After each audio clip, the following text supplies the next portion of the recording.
बोलो श्री प्राणनाथ प्यारे की जय। वंदो सतगुरु चरण को, करधनि प्रेम प्रणाम। अशुभ हरण मंगल करण धणी देव चंद्र जी नाम। श्री प्राणनाथ निज मूलपति, श्री महराज सुनाम। तेज कुंवर श्याम जीवन को, पल पल करूं प्रणाम। तनिजी मारा पल पल करूं प्रणाम। बोलो श्री प्राणनाथ प्यारे की जय। चर्चा प्रारंभ होत है, सुनो साथ चित दई।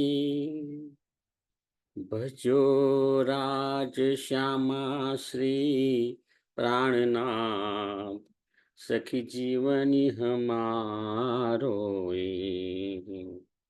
श्री महामत कहे साथ जी, भया चर्चा का वखत।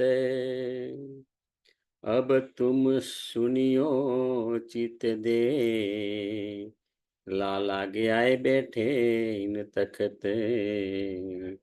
लाला आए बैठे इन तखत। बोलो श्री प्राणनाथ प्यारे की जय।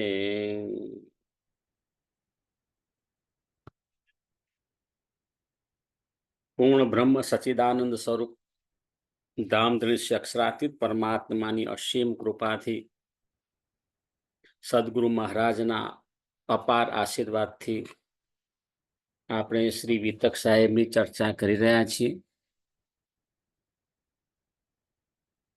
અગાઉ આપણે જોઈ ગયા કે શ્રીજી ઠઠ્ઠા નગરથી મસ્કત બંદર આવ્યા છે. મસ્કત બંદરમાં માવજીભાઈને ઘરે પધરામણી કરી છે. માવજીભાઈ ખૂબ જ ભાવથી સેવા કરે છે. જે સુંદર સાથ આવે છે એમની પણ સેવા કરે છે. અને એમાં એક દિવસ શ્રીજી માવજીભાઈને કંઈક ટકોર કરે છે. કામકાજની અંદર, જવાબદારીની અંદર વ્યસ્ત હોવાથી ચર્ચાનો પૂરો લાભ ન લઈ શકતા હોય એટલે શ્રીજી થોડા ખંડણીના વચન કહે છે. માવજીભાઈને ખોટું લાગે છે. એ દિવસે એમના પોતાની દુકાને જતા રહે છે અને પોતાના પુત્રને ઘરે મોકલી દે છે. રાતની સત્સંગ સભામાં પણ આવતા નથી, દુકાનમાં જ સૂઈ જાય છે. અને તે વખતે શ્રી રાજજીની જોશની શક્તિ ચમત્કાર કરે છે. એક તો એમના સ્વપ્નમાં આવી અને બોધ આપે છે કે ભાઈ તમારા ઘરે કોઈ સામાન્ય મહાત્મા નથી આવ્યા, સાક્ષાત પૂર્ણ પરમાત્મા તમારે ઘરે બિરાજમાન થયા છે. એમની વાણી ચર્ચા તમે સાંભળવાની છોડી અને અહીં સૂઈ ગયા છો. અને બીજું કાર્ય શું કર્યું? એ જોશની શક્તિએ એક તમાચો મારે છે અને આંગળા પણ પડી જાય છે. માવજીભાઈ જોવે છે કંઈ કોઈ છે નહીં અને આ મારા ગાલે તમાચો કઈ રીતે વાગ્યો. માવજીભાઈને સમજતા સહેજ પણ વાર લાગી નથી. એ તરત જ જાગી ગયા, સમજી ગયા કે ખરેખર મારાથી મોટી ભૂલ થઈ છે. સવારમાં વહેલા ઉઠી જાય છે અને શ્રીજીના ચરણોમાં સ્પર્શ કરીને પ્રણામ કરે છે અને શ્રીજીને કહે છે મને ક્ષમા કરો, મને ક્ષમા કરો. તમે મને જગાવવા માટે ખંડણીના વચન કહ્યા, પરંતુ મેં ખોટું લગાડ્યું અને આપની સત્સંગ સભામાં હું આવ્યો નહીં, એ બદલ અત્યારે મને ખૂબ ખૂબ પશ્ચાતાપ થાય છે. મારી ભૂલ મને ક્ષમા કરો. શ્રીજી મસ્તક ઉપર હાથ ફેરવે છે અને પછી કહે છે, હા, હવે અત્યારે પણ સભા થશે, એમાં આવી જજો અને આનંદ લેજો. સુંદર સાથજી માવજીભાઈ સુંદર સાથને કહે છે કે મારી સાથે આવી ઘટના બની અને શ્રીજીએ મને આ રીતે પોતાના તરફ બોલાવ્યો અને એમ કહી અને સર્વ સુંદર સાથને પણ જાણ કરે છે. સુંદર સાથજી, આ કેટલું વિશાળ દિલ હોય ત્યારે સુંદર સાથ સમક્ષ પણ કબૂલાત કરવામાં આવે.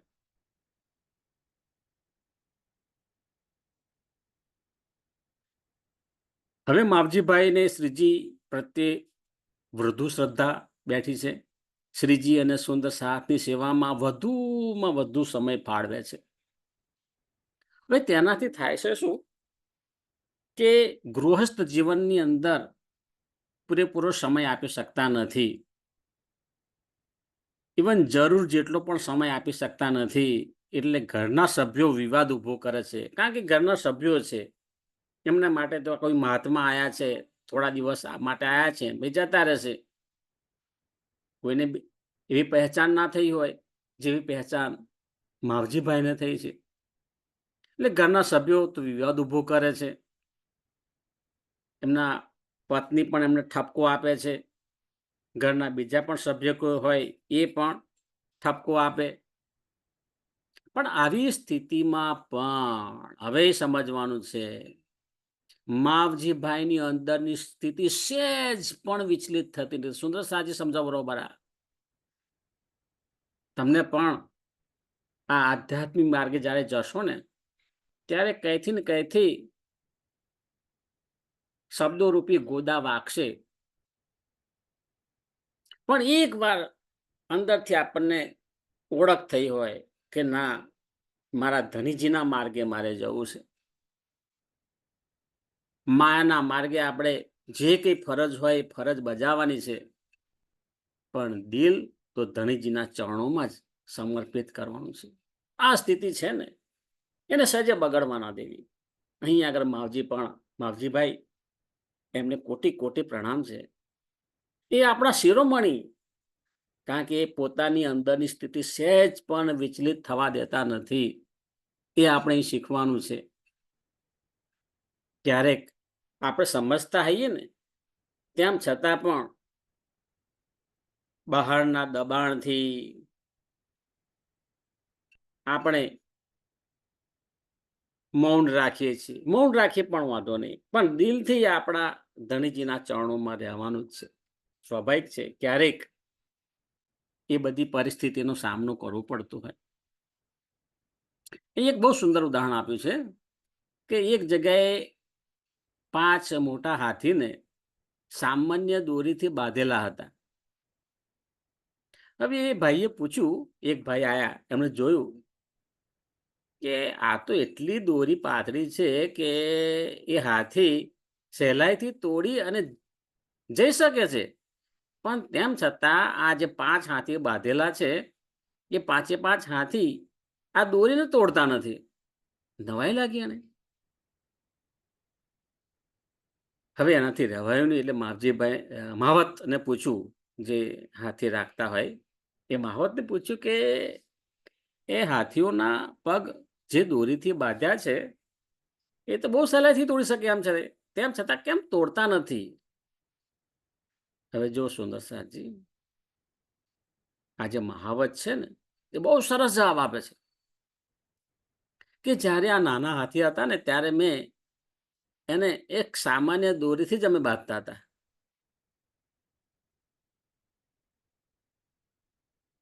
અને તે વખતે નાના હતા, તે વખતે એમણે પ્રયત્ન કર્યો છે દોરી તોડવાનો, પરંતુ એ દોરી તોડી શક્યા નથી.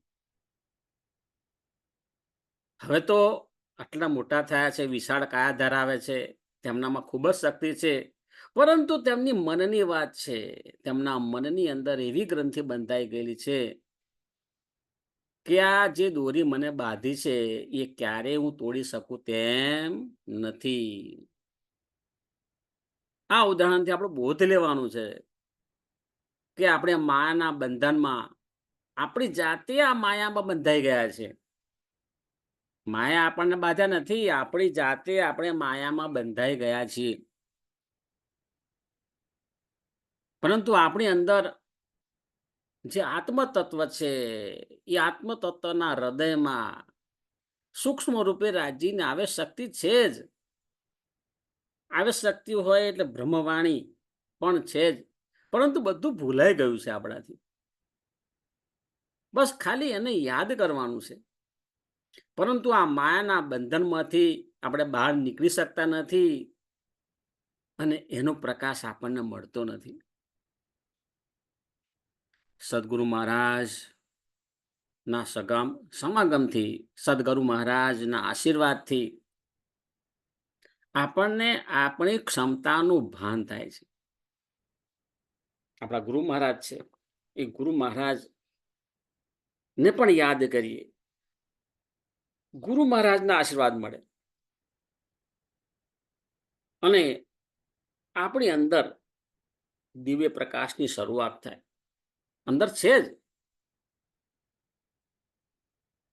સદગુરુ મહારાજના આશીર્વાદ અને આપણો સતત પ્રયત્ન, આ બંને ભેગા થાય તો આપણને આપણી ક્ષમતાનું ભાન થાય છે અને પરમ તત્વને પામી શકાય છે. બાકી દુનિયાની અંદર તમે જે બાજુ નજર કરશો ને એ બાજુ મોટે ભાગે તમને માયાના જે રસ છે, શબ્દ, સ્પર્શ, રૂપ, રસ, ગંધ, એમાં કઈ ને કઈ રીતે લોકો તમને દોડતા જોવા મળે. અને એટલા બધા દોડે છે કે સહેજ ઉભા રહીને વિચાર પણ કરતા નથી કે આટલી બધી દોડ હું શા માટે મૂકું છું. થોડુંક તો હું મારા પોતાના માટે, મારા આત્મકલ્યાણ માટે, હું મારી મનની શાંતિ માટે હું કંઈક તો વિચારું, કંઈક તો કરું. આ મનુષ્ય તન મળ્યું છે તો મારે પરમ તત્વને પામવું છે એવી ઈચ્છા તો ઉત્પન્ન કરો. એ સુંદર સાજી જો માવજીભાઈ વિપરીત પરિસ્થિતિમાં પણ ડરતા નથી. સામાન્ય રીતે આપણું જીવન બે નાવમાં પસાર થાય છે. બહુ સુંદર ઉદાહરણ આપ્યું છે આગળ. આપણે જીવન જ આ પ્રકારે એક નાવમાં નથી બેઠા સુંદર સાજી. એક પગ આપણો છે ને પિયાજી તરફ જતી નાવની અંદર છે અને બીજો પગ છે ને એ માયા તરફ જતી નાવની અંદર છે. અને એ સ્થિતિની અંદર આપણે છે ઓછી દશા થાય. તમે વિચાર કરો, હે, બે નાવમાં પગ જે રાખે એની દશા શું થાય? કાં તો સંપૂર્ણ માયાની અંદર હોય તો પછી એના બાજુ વિચારવાનું નથી, ભાઈ જન્મ મરણના ફેરાની અંદર ફર્યા કરો. અથવા સંપૂર્ણ પિયાજીની નાવમાં બેઠા તો પરમાનંદ ही પરમાનંદ है. પરંતુ બંનેની અંદર આપણે પગ રાખીએ છીએ એટલે બધી બહુ સમસ્યાઓ ઊભી થતી હોય. કશા ભઠ્યો આવતો નથી. દ્રઢ નિશ્ચય અને ચોક્કસ ધ્યેય નક્કી કરવાનું છે. આ બે શબ્દ બહુ અગત્યના છે. એનો અભાવ જોવા મળે. હા, માયાના કાર્યો હોય ને એમાં દ્રઢ નિશ્ચય તમને બહુ જ જોવા મળે. ઓહો હો હો. આત્મવિશ્વાસ પણ તમે જુઓ ને ચરમસીમાએ હોય, એની પરાકાષ્ઠા હોય તો હું આમ કરી નાખીશ, આમ કરી નાખીશ. અને ધ્યેય તમે જુઓ ને તો માયાના એટલા મોટા મોટા ધ્યેય હોય ને તો આ એક જન્મ પણ પૂરું ઓછો પડે એટલા મોટા મોટા ધ્યેય લઈને બેઠા આવીએ. સુંદર સાહેબજી, આપણને મનુષ્ય તન મળ્યું છે તો સંસારની અંદર આપણી જરૂરિયાત હોય એ પ્રમાણે આર્થિક ઉપાર્જન કરવાનું છે. પરંતુ એની સાથે સાથે આપણું જે આત્મકલ્યાણ છે એના માટે પિયાજીની નાવમાં બેસવાનું છે. પિયાજીની નાવમાં સંપૂર્ણ બેસી જવાથી મોટામાં મોટી સમસ્યાઓ છે એ બહુ સહેલાઈથી હલ થઈ જાય છે. કેવું સુંદર વાત છે. બહુ સ્પષ્ટ કહ્યું છે. દીવા જેવું સ્પષ્ટ જ્ઞાન છે અહીંયા આગળ. અગાઉ પણ આપણે જોયું કે કાનજીભાઈ અને માવજીભાઈ, એના ઉદાહરણથી આપણે એ સમજવાનું છે કે તેમણે કેવી રીતે દજ્જાલની સેવાને મહેરની સેવામાં પરિવર્તિત કરી. જો કેટલી સુંદર વાત કરી કે આપણી સામે દજ્જાલની સેના રહેવાની જ છે, આપણને માયા તરફ ખેંચી જાય અને ધણીજીથી દૂર કરે. એ જે સેના છે એ દજ્જાલની સેના છે.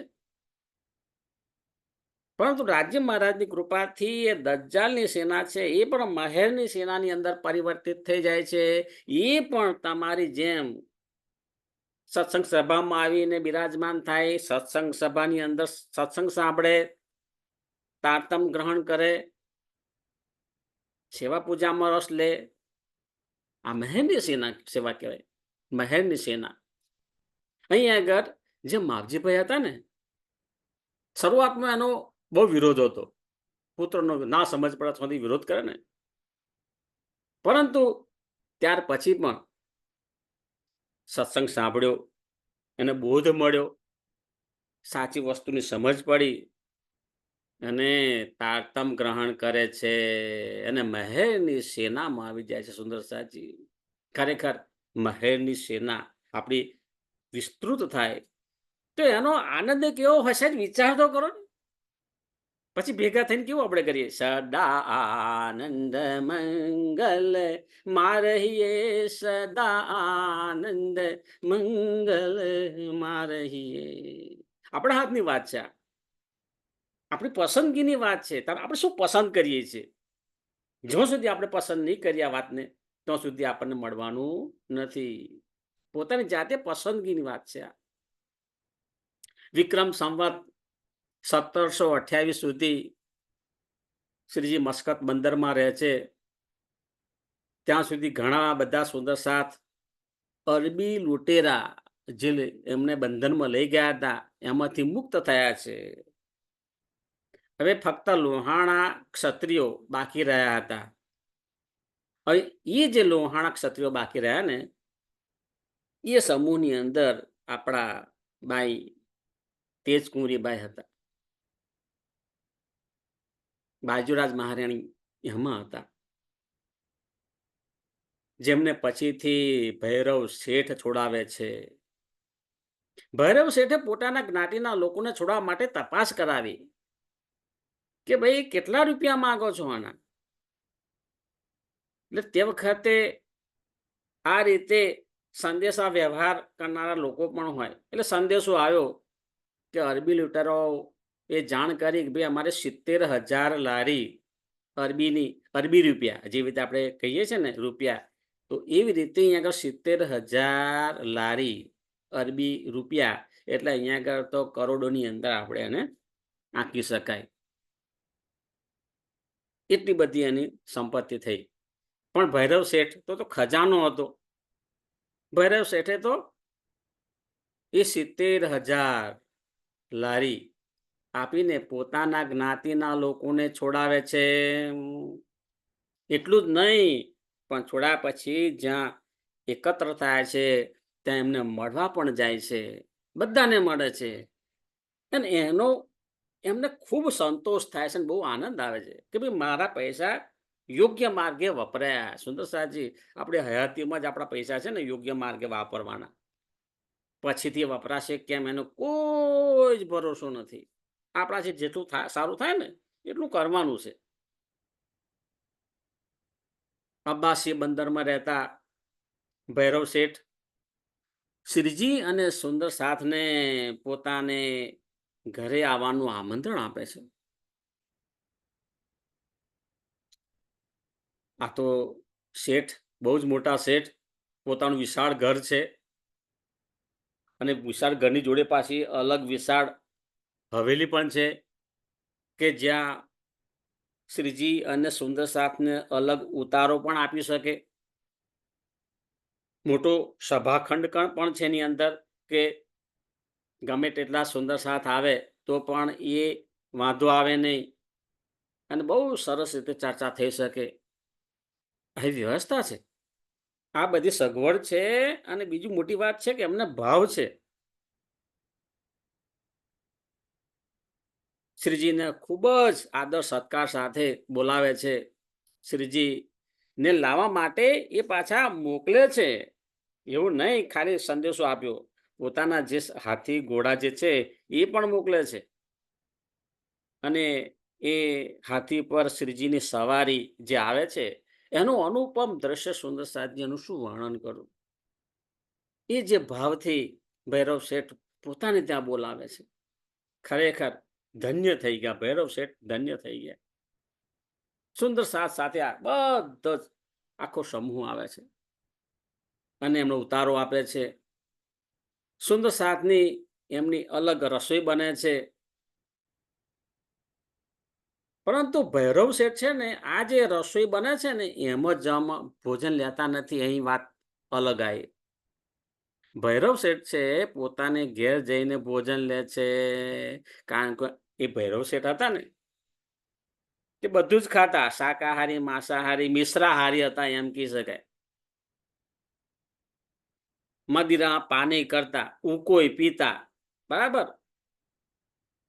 જ્યારે આ સુંદર શાકની સેવા અહીંયા સંપૂર્ણ શાકાહારી અને સાત્વિક બની છે.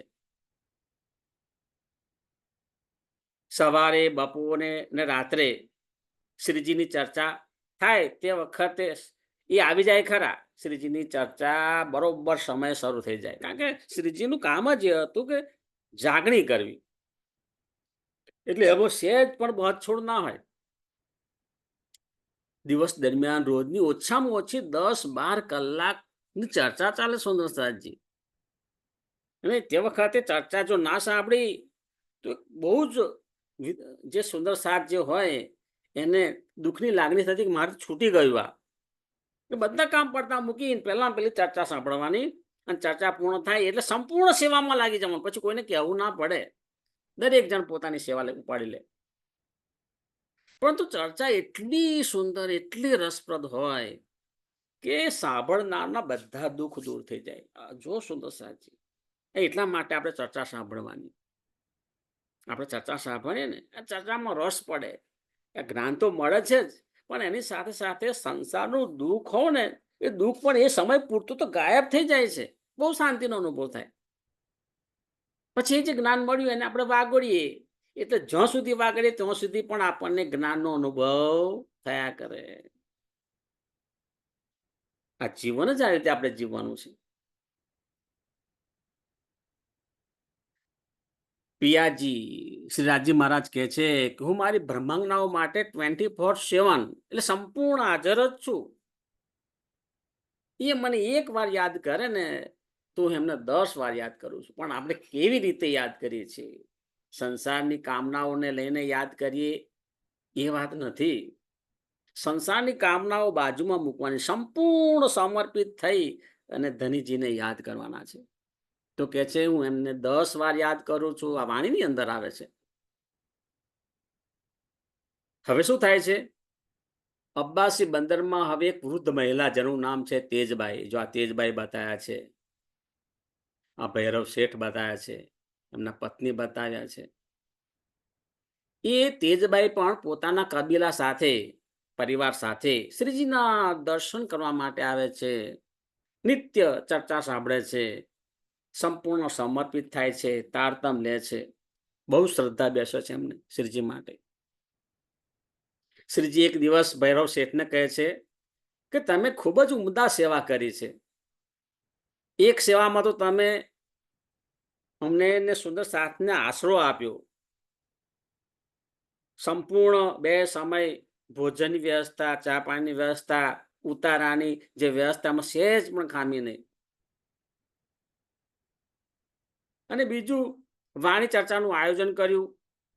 આ ઉપરાંત તમે બીજી સેવા મોટી એ કરી કે અરબી જે લૂંટેરાઓ હતા એમને 70,000 લારી એટલા રૂપિયા તે વખતના આપીને સુંદર સાથને છોડાવ્યા. હવે ખરેખર તે બદલ હું આપનો ઋણી છું. જો કોણ કે છે આવું?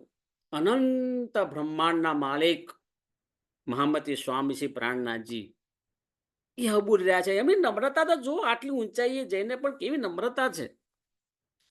હે આપણે પણ અહીં શીખવાનું છે કે આપણને જે કંઈ મળ્યું છે એ ખરેખર આપણી લાયકાત કરતાં ઘણું બધું મળ્યું છે. આપણા જે પેરેન્ટ્સ છે, એ પેરેન્ટ્સની જ્યારે સેવા કરીએ તે વખતે આપણે ઋણ ચૂકવીએ છીએ. અને એમના ધામ ગમન પછી પણ આપણને જે કંઈ મળ્યું છે, એ પણ સાચા અર્થની અંદર સુંદર સાથની સેવામાં વાપરીએ ને, તો કહેવાય કે ના, એ આપણે ઋણ ચૂકવી રહ્યા છીએ.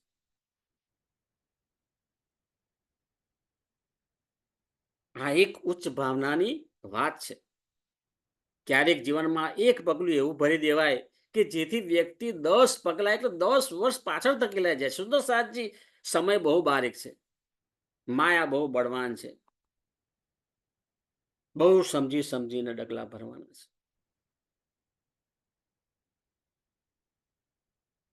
શ્રીજી ભૈરવ શેઠને કહે છે કે તમે 1 મહિનો પરેજી પાડો, હું કહું પ્રમાણે. કારણ કે શ્રીજીએ ચાલતા ચાલતા ગયા કે ભાઈ શું પ્રોબ્લેમ છે, આટલા બધા દિવસ થયા, કશી જાગણી દેખાતી નથી. એટલે એમણે જોયું કે આ કોઈ પીવે છે, અને રસોડાની અંદર પણ એમને ગંધ આવવા લાગી. એટલે ખબર પડી ગઈ કે આ રીતે જાગી શકે નહીં. એટલે પછી કહ્યું એમને બોલાવીને કે તમે હું કહું ને એ પ્રમાણે 1 મહિનો પરેજી પાડો, અને એમાં તમારે કશું જ કરવાનું નથી. ફક્ત શાકાહારી ભોજન લેવાનું, અને તમાકુનું વ્યસન બિલકુલ કરવાનું નથી. મદિરા પાન પણ કરવાનું નથી. અને પછી ચર્ચા સાંભળજો, બરોબર સમજો આ બરોબર વાત. તમને જરૂર પરમાત્માના દર્શન થશે. અને જો દર્શન ન થાય ને, તો મને પ્રેમથી વિદાય કરી દેજો. પરેજીમાં શ્રીજી કહે છે, પીના તમાકુ છોડ દો, માંસ મછલી શરાબ और सबके પરદારાના ચોરી કબે. કે ભાઈ આ તમાકુ પણ પીવાની છોડી દો. પછી આ તમે માંસાહારી છો, એ માંસ મછલી પણ છોડી દો. શરાબ પણ પીવો છો, એ પણ છોડી દો. કોઈ પણ કેફી પદાર્થ લેવાનું નથી, ને તો આત્માની જાગણી થશે નહીં. પરદારા, પરાઈ સ્ત્રી, એટલે કે વ્યભિચાર ન કરવો. અને ત્રીજું, પાંચમું, ક્યારેય ચોરી કરવી નહીં. આપણા હકનું હોય તો બરાબર છે, બાકી બીજાનું ક્યારેય કશું લેવું નહીં. એ ચોરી જ છે. તેની સાથે સાથે શુદ્ધ નિસ્વાર્થ સેવા કરવાની છે, બરાબર. અને બહુ જ શ્રદ્ધાથી ચર્ચા સાંભળવાની છે. શ્રીજીના પ્રેમનો કરોડમો ભાગ પણ આપણને પ્રાપ્ત થાય ને, તો પણ આપણે પરમ તત્વ મળ્યા વગર રહે જ નહીં. એટલી મોટી ધણીજીની કૃપા છે. અને એમાંય પાછું આ કળિયુગની અંદર તો બહુ ઝડપથી આ આપણને લાભ પ્રાપ્ત થતો હોય છે. સુંદર સાથજી, અહીં આગળ શ્રીજી સમજાવે છે કે શુદ્ધ આહાર શા માટે લેવાનું. આપણા જે વડીલો હતા ને, એમને તો બહુ નજીકથી જોયું છે.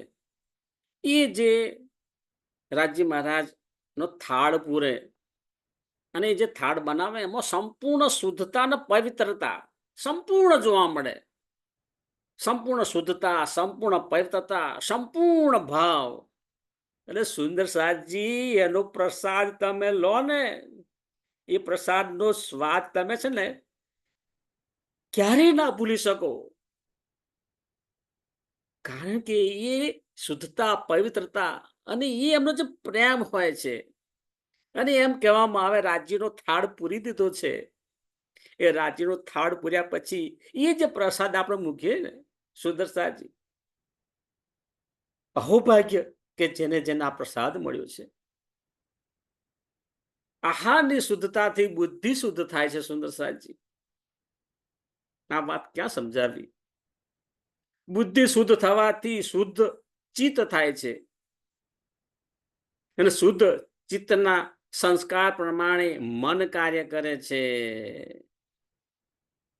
પરિણામે મન શુદ્ધ થાય છે, અને મન શુદ્ધ થવાથી આધ્યાત્મિક પ્રગતિ થાય છે. આધ્યાત્મિક માર્ગે જવાય છે. પરમધામનો સાચો પ્રેમ જે છે ને, એ આપણા દિલની અંદર આવે છે. સુંદર સાથજી, અને પછી આપણે રાજ્ય મહારાજની જે સેવા કરીએ ને, એનો ભાવ જે છે ને, બહુ અલૌકિક હોય છે. એનો આનંદ અલૌકિક હોય છે. એ આપણે પ્રાપ્ત કરવાનું છે. ભૈરવ શેઠને 3 જ દિવસમાં સચ્ચિદાનંદ શ્રી અક્ષરાતીત પરમાત્માના દીદાર થાય છે, દર્શન થઈ ગયા 3 જ દિવસની અંદર. અને જેવા દર્શન જો અહીં બતાવ્યું છે, પરમધામ ના જે યુગલ સ્વરૂપ છે એના દર્શન થઈ ગયા. અને જેવા દર્શન થયા ને એ તો નાચવા લાગ્યા, બહુ ખુશીથી પાગલ થઈ ગયા. શ્રીજીને કહે છે કે મેં તો હવે હંમેશ માટે બધું છોડી દીધું, ક્યારે આ વસ્તુને સ્પર્શ પણ નહીં કરું, કારણ કે એવી અમૂલ્ય વસ્તુ પરમ તત્વ મળ્યું, એનો સ્વાદ ચાખી લીધો. કારણ કે માયાના અજ્ઞાનતામાં હું આ જીવન જીવતો હતો, પરંતુ શ્રીજીની કૃપાથી મને અમૂલ્ય ધન પ્રાપ્ત થયું છે, તેનો આભાર હું કઈ રીતે વ્યક્ત કરું. શ્રીજીએ શું વર્ણન કર્યું તો અહીંયા આગળ સમજીએ તો કે પ્રથમ દિવસે કાળમાયાનું સંપૂર્ણ વર્ણન કર્યું, 14 લોકનું બ્રહ્માંડ, એની આખી જે વિગત સમજાવી. ત્યાર પછી બીજા દિવસે યોગ માયાનું વર્ણન કર્યું કે ભાઈ આ નિરાકાર કે પાર કે જે બેહદ મંડળ છે એ બેહદ મંડળની વર્ણન કર્યું. અને ત્રીજા દિવસે બેહદ મંડળથી પરે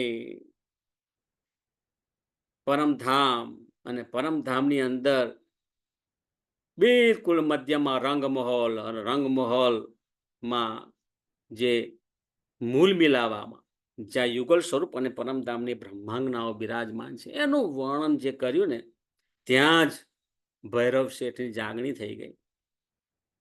અને જાગણી થઈ અમે કાયમના માટે દિલથી બધું છોડી દીધું. કેટલીક વખત આપણે મૌખિક રીતે છોડવાની વાત કરીએ કે આપણને બહુ વડીલો કહેતા હોય ને, બે હાથ છોડી દીધું, બરાબર, પરંતુ પછી વિચારો તો એમ જ રચ્યા પચ્યા રે, બરાબર. આ તમને બીડી પીવાની તમે બહુ દબાણ કર્યું કે ભાઈ આથી બીડી નહીં પીવું, બરાબર, પણ બીડી પીવાનો સમય થાય અને કોઈને તમે બીડી પીતા જોવો ને એટલે પછી એમને એમ વિચારો આવે કે સારું એક ફૂંક મારવાનું શું હતું છે હવે, બરાબર, છોડી શકતા નથી. પણ એનાથી કોઈ ફાયદો થતો નથી.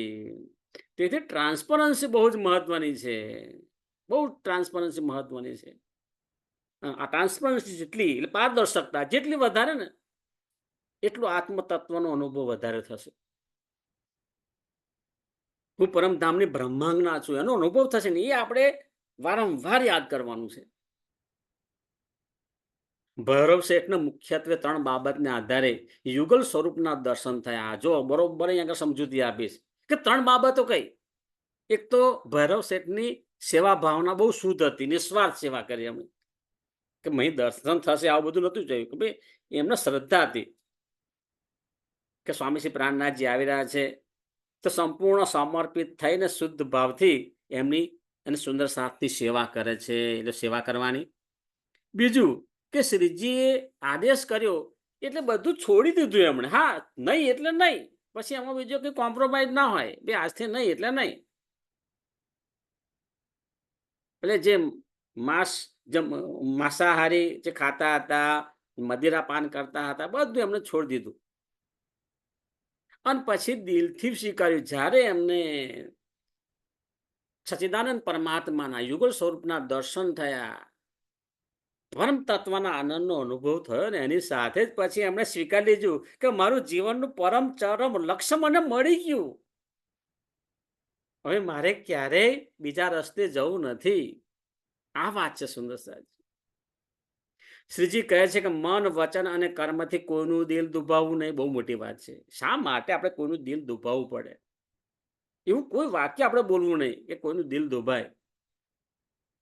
તેમજ મન, વચન અને કર્મથી અન્યનું શુભ થાય તેવું બોલવાથી ધણીજી ખુશ થાય છે, બધાનું સારું બોલે એમ, બરાબર.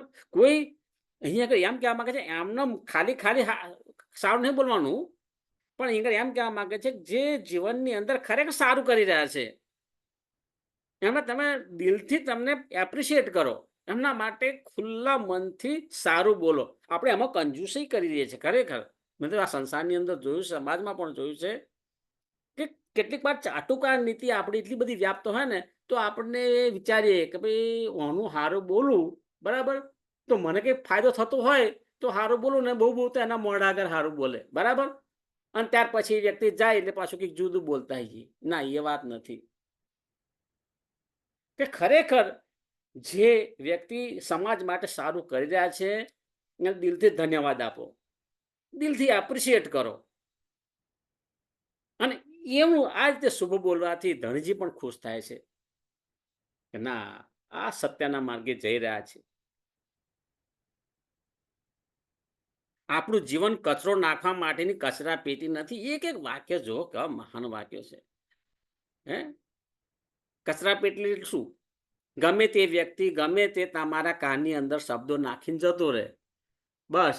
અને પછી એ તો નાખીને જતું રહે, એ તો ભૂલી ગયો મેં શું નાખ્યું. પણ તમારા મગજની અંદર પછી ગુમરાયા કરે, કચરો ગોળ ગોળ ગોળ ફર્યા કરે.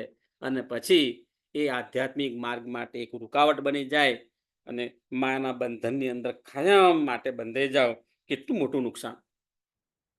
પ્રણામ કરી દેવાના ભાઈ, બરાબર. આવી વાતો કરવી હોય તો મારી પાસે આવશો નહીં. હા, વિતક વાણી અને ચિતવનની જે કંઈ તમારે હોય ચર્ચા કરવી હોય, મારી પાસે પ્રેમથી પધારો.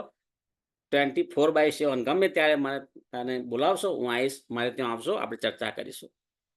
પણ બિનજરૂરી વાતો કરવા માટે મારી પાસે બિલકુલ સમય નથી. સુંદરસાદજી, તેથી આ છેલ્લો પેરો છે.